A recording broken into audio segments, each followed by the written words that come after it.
Hi Stitchy friends, and welcome to my Flosstube channel. My name is Kenzie from Mud Puppy Stitchery. I am a cross-stitch designer, I am a bird nerd and a wildlife lover, and I enjoy doing all of the crafty things. So if you're new, welcome. I hope that you like what you see, and I hope that you'll continue to follow up with me on my future videos. And for my current subscribers, thank you so very much for your continued support. I greatly appreciate it.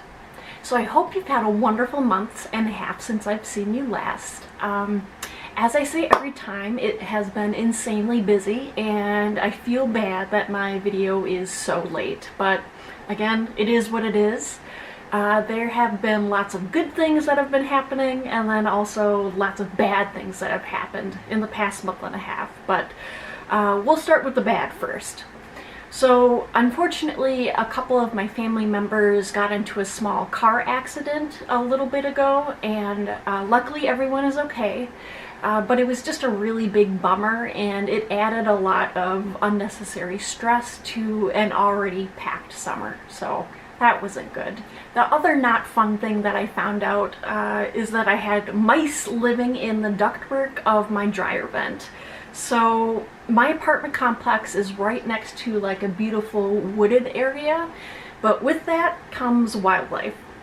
And you guys know me, I absolutely love wildlife, so it's really fun to see how many species of, birds I'll see lots of deer, I'll see woodchucks and wild turkeys and rabbit, you name it, we've got it here, which is wonderful.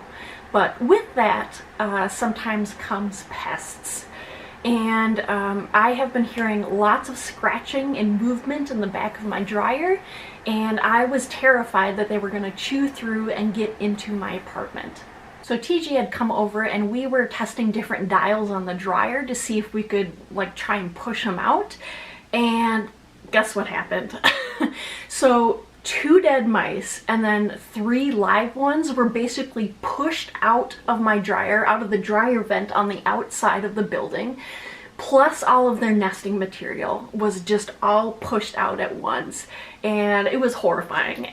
And I think technically they were voles and not mice, but that's kind of besides the point. But oh, it was a nightmare. It was a nightmare. Finally, maintenance was able to come and seal everything up, but that was not a fun experience. On to the good things that happened this month. So I attended TJ's brother's wedding, where he was the best man, and that was so much fun, and it was absolutely beautiful.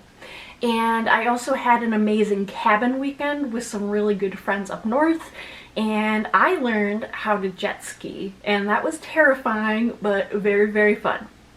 And those things, they go like 60 miles per hour, which is insane. But you can bet your bottom dollar that I was cruising along very slowly and just, enjoying the ride. And there were so many loons on that lake. It was so exciting. I absolutely loved it. So I definitely need to make a loon cross-stitch pattern ASAP.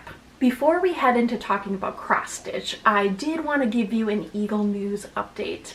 And this one will be the last one of the year because nesting season is essentially over, at least in the Midwest. So if you're not interested in this portion, you can skip to this time point. So as you know, I've been keeping you updated on the live cam bald eagle nest in Decorah, Iowa, and it's near a fish hatchery, so it's a perfect place to build a nest. And the pair has 1 surviving chick that hatched on April 6th, and its name is DH2. At this time, he or she looks like a big dark eagle with a little bit of white mottling, and they are physically the same size and weight as mom and dad, only in about 10 to 12 weeks, which is insane.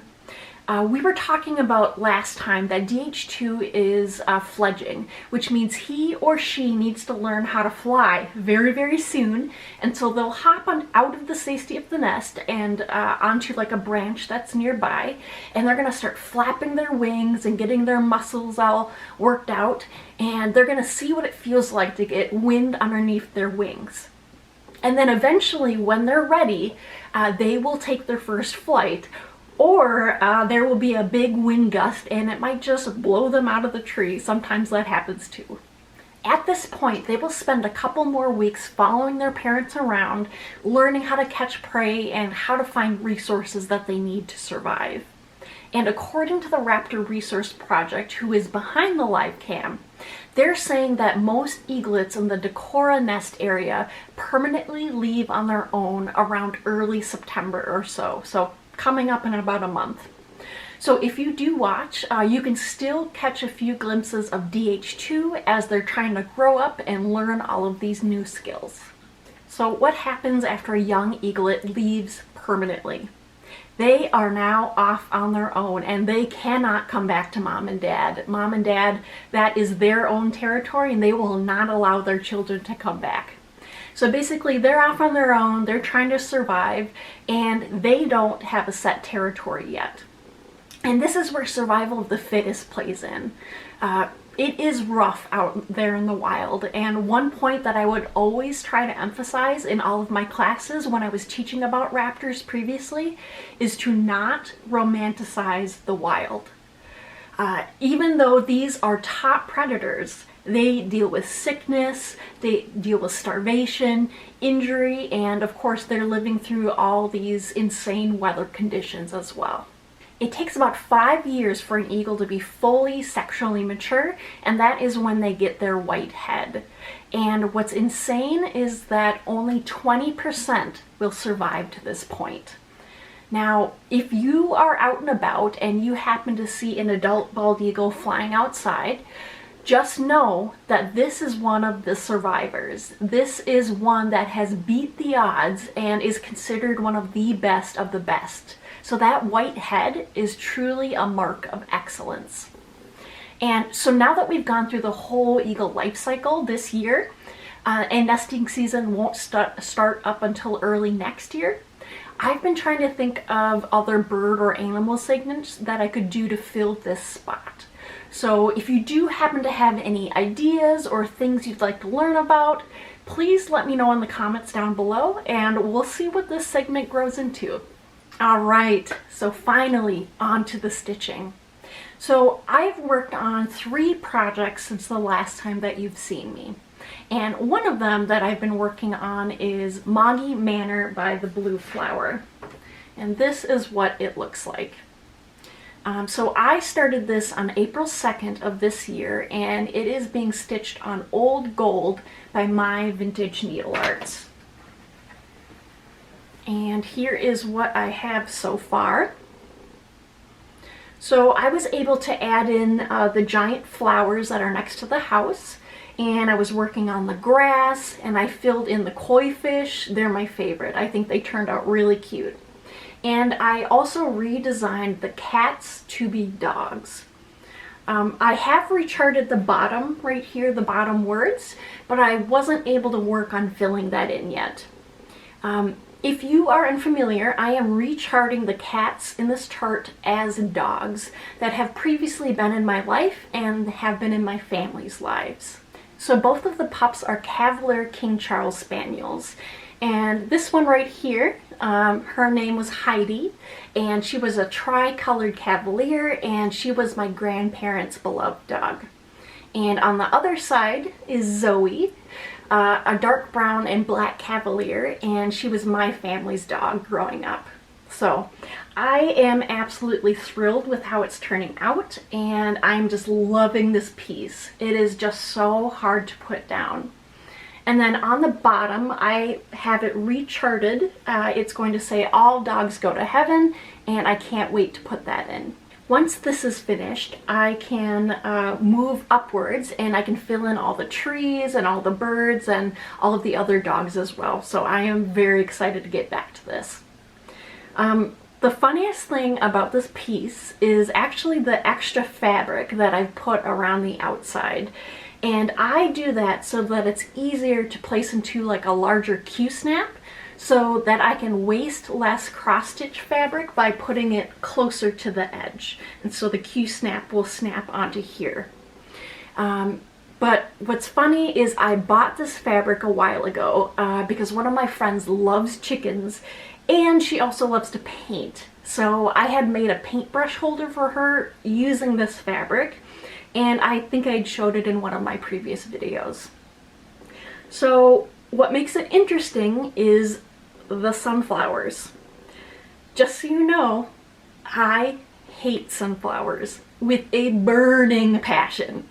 I love chickens. That's the only portion of the fabric that I like about this, but everything else is awful and I hate it. So that is why I'm using it as scraps. But whenever I pull this piece out, I have to look at this hideous fabric. And I'm sure most of you love sunflowers and think that they're super pretty, and they are in theory, and I love that you love them. But for me, they are the creepiest flower. Just because they grow like 8 feet tall and then they rotate in the sun, and then their creepy large flower head just gets so heavy that it looks like an 8-foot tall creature is just staring down at you. Ugh, I hate them so much. Give me a snake to hold, give me a tarantula to hold, no problem. I can handle that, but do not bring me to a field of sunflowers. Absolutely not. I know it's an irrational fear, but you know, I gotta stand by it. The next chart that I've been working on is the Raccoon by Cottage Garden Samplings. And I started this mid-February of this year. Honestly, I should be farther along than what I am, but again, it is what it is. But I'm working on it, and I'm excited to hopefully finish it this year. And please excuse all of the dangling threads that I haven't weaved into the back yet. But this is being stitched on 18 count verdigris by My Vintage Needle Arts. And I will be subbing the pink variegated DMC for the flowers instead of using the called for overdyes. So I think he's turning out pretty cute. I really like how he's turning out.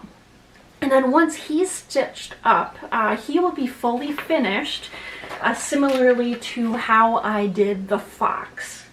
And so this is how I finished the fox previously.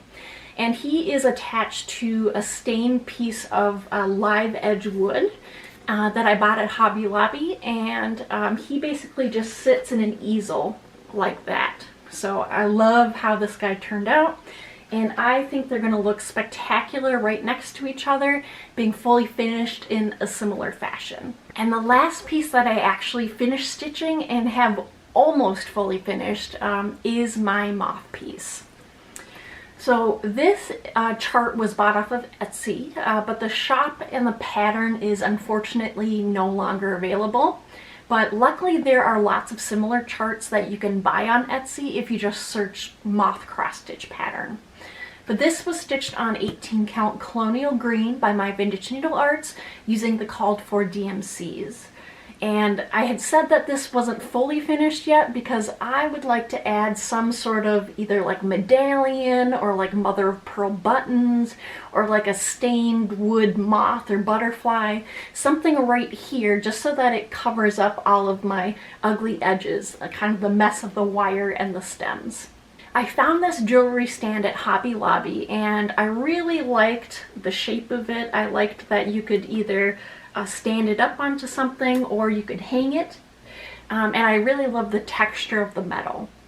And then I used sticky board to mount the cross stitch piece, and I ruched some really beautiful green velvety ribbon around the outside. And let me tell you, that took forever and was very frustrating, but I think it turned out okay. For my first time ruching, I think that turned out okay. And I used a ruching tutorial by Pfeiffer that I will make sure to link down below. And then I was able to use some floral wire kind of to tie the greenery up here at the top. So this is how it turned out. And I think it turned out pretty okay. I'm not gonna love it entirely until the top portion is finished because it feels very unfinished at this point. But once I get the right piece to finish it off, I will definitely let you guys know. Because I feel like I didn't really get great progress this month, And because I've actually had quite a few new subscribers recently, thank you so much, I really appreciate it. I wanted to show you a previous finish that I don't think I've shown since my first episode. So this piece is a fully finished, or was fully finished last July, and I stitched it on 18 count Fern by My Vintage Needle Arts. And I think the pattern is just called Frogs, and it is designed by this person, because I don't want to swear on the internet. But I love how this came out. And it says, the world might be full of despair and broken promises, but it is also full of brightly colored poisonous frogs. And I love it, love it, love it. I finished this onto a plant stand that I bought from Hobby Lobby. And it makes a really fun display, so I can put, my little chickadee onto here, and I keep it up all year round. As far as crochet whips, I have been working on a couple, but there is one that I would like to show you. I started end of June using a Yarnspirations Patrons linen yarn in the color Sky, and I am making it into a really cute little bandana. So it will look something like this once it's worn. It's a cute little bandana. And I will link the tutorial that I'm using down below, but I am loving how this is turning out. It's just so lacy and pretty, and I'm definitely going to be making a ton of these in a ton of different colors. But this project has really helped me learn how to read a pattern, and I have learned so much by working on this project. But I'm really thrilled with how the lacy parts are looking, and I basically just have one more row to go on the top portion, and then I have to go around the entire outside to do a little border, and then I have to make the little ties on each side. So if I get this finished by next time, I will make sure to wear it in my next video. Let's do a freebie chart. So I found this really cute beach chart on lovecrafts.com. It's got like little penguins and gulls on it, and unfortunately it does look like you have to create an account in order to download the free PDF, but it looks like they've got quite a few really nice free ones, so I think it would definitely be worth it. But if you're interested, I can include the link listed down below in the show notes. Up next is giveaways. So I will be re-choosing a winner for my PDF chart called Step by Step, because I haven't heard from the person who won it. So if you are interested in winning a PDF copy of this chart, please put the word leaves in your comment down below. Leaves. So this chart has 14 DMC colors and is 155 by 149 stitches. And in order to possibly win, you must be at least 18 years old, you must be a subscriber, and you must like the video as well. So this chart is available in my Etsy shop, which is also linked down below. So something really cool happened in my last giveaway. So a lovely lady named Gwen had won my chart called Red Tail Raspberries, and she had reached out, and we've actually become new friends. And Gwen is absolutely lovely, and it's been so much fun to connect with her and to connect with a new stitchy friend. So we've decided that we would like to start a Prairie Schooler stitch along. And in my previous video, I had mentioned that I wanted to start this Prairie Schooler chart called Prairie Birds, which I think I do have somewhere here. There we go. Excuse the plastic on that. So Prairie Birds, and I have it all ready. I have it all kitted up with like a beautiful green mottled fabric, and Gwen is going to start the smaller chart in As the Crow Flies, and I think we are ready to get started today. I would encourage you to join if you are currently working on any Prairie Schooler pattern, or if you have one that you would like to start. And again, this is open to everyone. There are no rules. As long as it's a Prairie Schooler chart, then you're good to go. And I've come up with a hashtag, which is hashtag Prairie Schooler Friend Sal. So if you're on Instagram, please feel free to use this hashtag and join along with us. So Gwen and I are very excited to get started. There are actually 2 more stitch alongs that I'd like to mention that I will be doing.